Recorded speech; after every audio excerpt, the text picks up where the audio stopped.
The president's speech also placed great emphasis on the economy, the standout accomplishments thus far, the obstacles standing in the way, as well as how to not only make it more dynamic but fair. Hwang Hojun shares with us his remarks.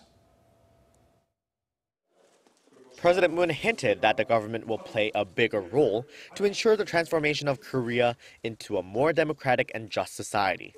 He started off his address by reflecting on the 1997 Asian financial crisis. Although the nation has recovered from that difficult episode, President Moon said the shadow of the crisis still haunts the Korean people and the economy today, pointing to low growth, high unemployment, and long working hours.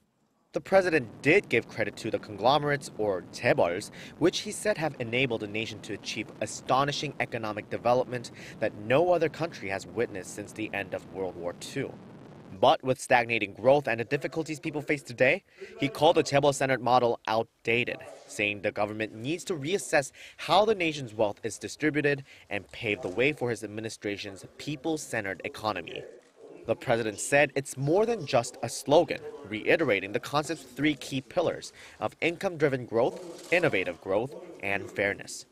He also emphasized that Seoul is not alone in pursuing an economic makeover. G20 정상회의, IMF, OECD, 다보스 포럼에서도 양극화 해소와 포용적 성장, 그리고 사람 중심 경제가 화두였습니다. 유엔 총회도 사람을 중심으로를 주제로 삼았습니다.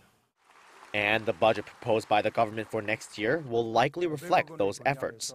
According to the president, the spending proposed totals 429 trillion won, which is about $385 billion, a 7.1% rise over the current year and the highest annual increase since the global financial crisis.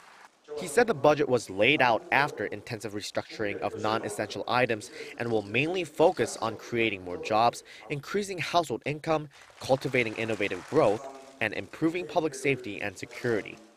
President Moon added that part of the spending plan was formulated through the participation of ordinary citizens who took part in a public survey of around 1,000 people to identify useful projects. 6 projects were selected, including safe rental housing for women and infrastructure to allow people to work from home. President Moon said he will increase public participation in the formulation of future budgets as well. Hwang Hojun, Arirang News.